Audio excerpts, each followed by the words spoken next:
दोस्तों नमस्कार।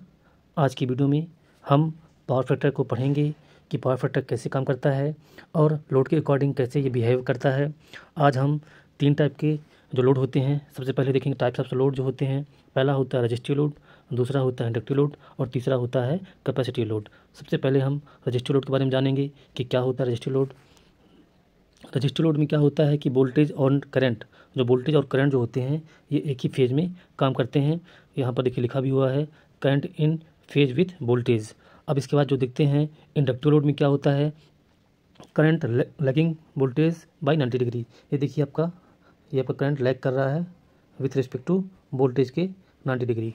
इसी प्रकार जो होता है कैपेसिटिव लोड में क्या होता है, इसमें करंट जो होता है लीडिंग करता है, करंट लीड कर रहा है। देखिए करंट यहाँ पर लीड कर रहा है विथ 90 डिग्री।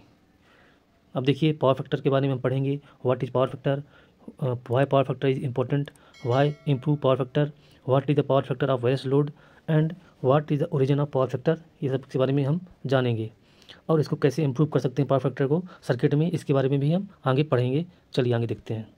देखिए पावर फैक्टर क्या होता है, active power kilowatt upon apparent power, मतलब किलोवाट अपॉन केवीए ही एक तरह से पावर फैक्टर है। एक तो पावर फैक्टर जो होता है यहाँ पर cosine of the angle between the active power and apparent power, मतलब जो कोसन ऑफ द एंगल जो बन रहा है कॉस फाई, वही एक तरह से पावर फैक्टर हम बोल सकते हैं। और यहाँ पर देखिए लिखा हुआ है power factor never be greater than 1। Power factor कभी भी एक से ज़्यादा नहीं हो सकता है।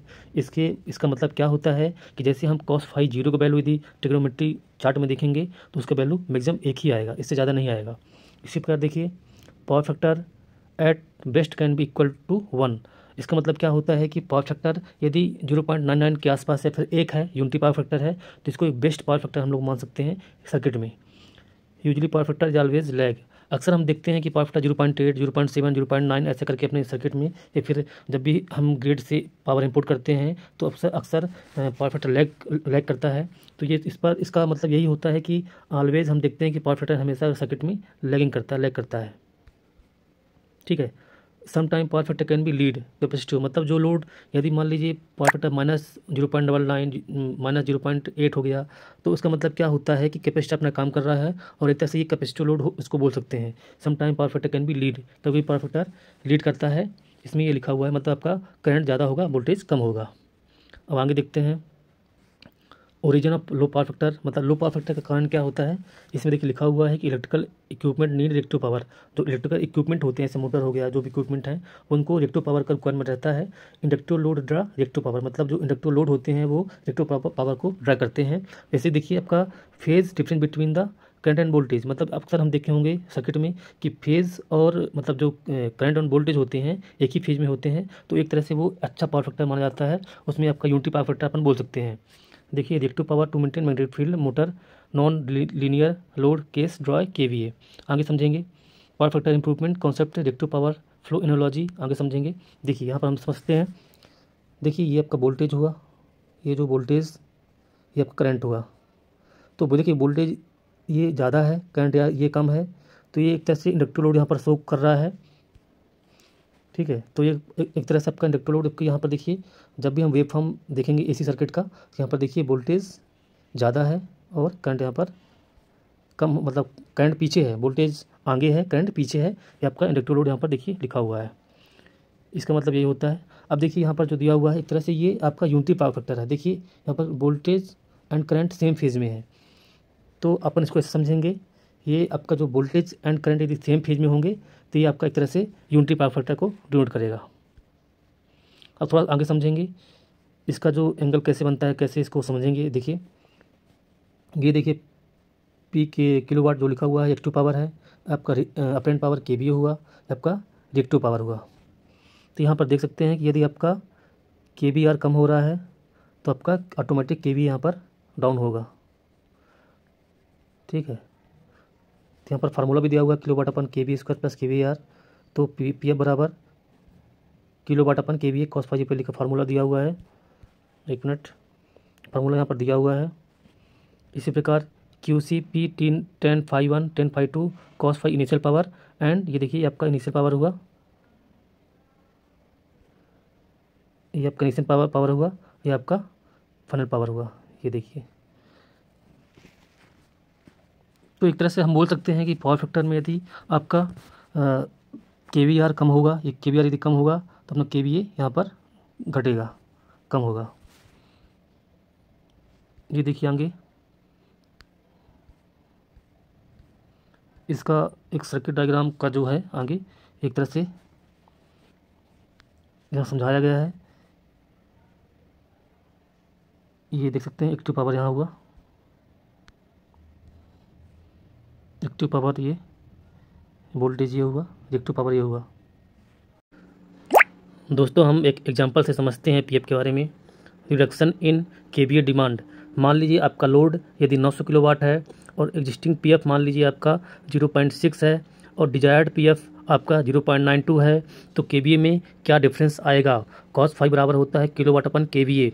तो केवीए जैसे अपन करें किलोवाट अपन cos फाई, तो देखिए कितना ज़्यादा डिफरेंस आ रहा है। आपका यदि पीएफ 0.6 है, पीएफ 0.6 है तो कितना 1500 आ रहा है। आपका यदि पीएफ 0.92, देखिए केवीए 2 देखिए 0.92 आ रहा है, तो अपना केवीए डिमांड आ रहा है 978। तो आगे देखते हैं यहाँ पर, तो रिडक्शन इन केवीए 1500 माइनस 978 करेंगे तो अपना 522 का डिफरेंस आ रहा है। मतलब मेजर डिफरेंस है आपका यदि पीएफ कम है और यदि आप पीएफ मेंटेन कर रहे हैं तो दोनों में कितना ज़्यादा डिफरेंस आ रहा है आप यहाँ पर समझ सकते हैं। अब देखिए reduction in KVR demand, same value को हम यदि पुट करेंगे तो कितना डिफरेंस आएगा यहाँ देखते हैं। 1500 स्क्वायर माइनस 900 स्क्वायर जैसे करेंगे तो 1200 आ रहा है। आपका यदि 978 माइनस 900 करेंगे तो 382 आ रहा है। देखिए रिडक्शन इन अपना केवीआर में भी डिफरेंस आएगा। तो देखिए यहाँ पर ये 1200 माइनस 382 करेंगे तो 818 मतलब 818 केवीआर का यहाँ पर डिफरेंस आ रहा है, ये देख सकते हैं। अब हम सबसे मेन टर्म से देखते हैं करंट में। रिडक्शन इन लाइन करंट में कितना डिफरेंस आ रहा है, जैसे फार्मूलों में हम वैल्यू पुट करेंगे तो आपको यहाँ पर डिफरेंस आ जाएगा। केवीए बराबर √3 VI 1000 जैसे करेंगे तो ये वैल्यू में जैसे पुट करेंगे तो देखिए 1500 गुणे 1000 करेंगे, √3 गुणे 415 वोल्ट सप्लाई 3 फेज का, तो देखिए यहाँ पर 2087 एम्पियर यहाँ पर आ रहा है। वहीं यदि हम पीएफ 0.92 मेंटेन करेंगे, ये आपका 0.62 का है, इतना वैल्यू आ रहा है। हम यदि 0.92 पीएफ मेंटेन करेंगे तो कितना डिफरेंस आ रहा है यहाँ पर देख सकते हैं। तो यदि 0.92 हम पीएफ में यदि कैलकुलेशन करते हैं तो देखिए यहाँ पर 1361 एम्पियर आ रहा है। तो देखिए कितना डिफरेंस आ रहा है। रिडक्शन इन करंट मतलब हम यदि पीएफ मेंटेन करेंगे 0.62 से 0.92 तो हमको 726 एम्पियर का मेजर डिफरेंस यहाँ पर पीएफ मेंटेन करने में आ रहा है। तो आप समझ सकते हैं कि पीएफ कितनी बड़ी चीज़ होती है सर्किट में। सर्किट में पीएफ को मेंटेन करना बहुत ही बड़ी चीज़ है। यदि पीएफ मेंटेन नहीं करेंगे तो सर्किट में लॉसेस बहुत ज़्यादा आएंगे, जिससे करंट का ज़्यादा यदि करंट ज़्यादा रहेगा तो वोल्टेज ड्रॉप होंगे, उसका वोल्टेज रेगुलेशन का प्रॉब्लम हो सकता है सर्किट में, और जो आपका सिस्टम का जो लाइफ है बहुत ही कम हो जाएगा। तो हम समझ सकते हैं कि पीएफ कितनी बड़ी चीज़ है सिस्टम में, इलेक्ट्रिकल सिस्टम में। तो आपको ये चीज़ ज़रूर जानना चाहिए। और इसके आगे मैं एडवांटेज ऑफ पीएफ के बारे में बता रहा हूँ। लॉसेस इन पीएफ में क्या क्या होता है वो आप देखेंगे आगे। दोस्तों मैं आपको बताऊंगा कि एडवांटेज क्या होते हैं। एडवांटेज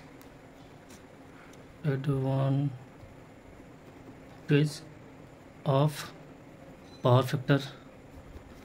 आपको तो ये फार्मूला पता ही होगा, P बराबर VI cos फाई।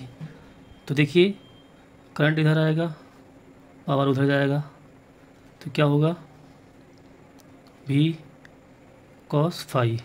इसका मतलब क्या हुआ, पीएफ मेंटेन होगा, पावर फैक्टर बढ़ेगा, तो क्या होगा जो करंट है वो कम होगा। करंट कम होगा तो क्या होगा, जो लॉसेस हो रहे हैं अपने सर्किट में वो कम से कम होंगे। लॉसेस जो हैं सर्किट में कम से कम होंगे, और उससे क्या होगा कि जो इफ़िशेंसी है वो अपना इंक्रीज हो जाएगी, बढ़ जाएगी। ठीक है, ये चीज़ आपको मालूम होनी चाहिए। फिर देखिए इसमें क्या होगा, वोल्टेज का जो रेगुलेशन है अच्छा होगा सर्किट में। दूसरा बोल सकते हैं जो लाइन में जो लॉसेस हो रहे हैं वो कम होंगे आपके यदि पीएफ मेंटेन होगा तो। तीसरा बोल सकते हैं केवीआर जो है वो मेंटेन होगा तो क्या होगा, एक कम होगा। पीएफ मेंटेन होने से केवी और केवीआर भी कम होगा। चौथा बोल सकते हैं कि जो केबल्स हैं, ट्रांसफार्मर है, ब्रेकर हैं, ये कम रेटिंग के यूज़ करना पड़ेगा। करेंगे तो अच्छा है, बेनिफिट ही है सिस्टम आपका, कंपनी के लिए, फिर अपना डिपार्टमेंट के लिए कम रेटिंग का अपने को ये सब चीज़ें इक्विपमेंट जो है यूज़ करना पड़ेंगे। पाँचवा क्या है, तो लाइन में देखिए यहाँ पर लिखा हुआ है, लाइन में कम करंट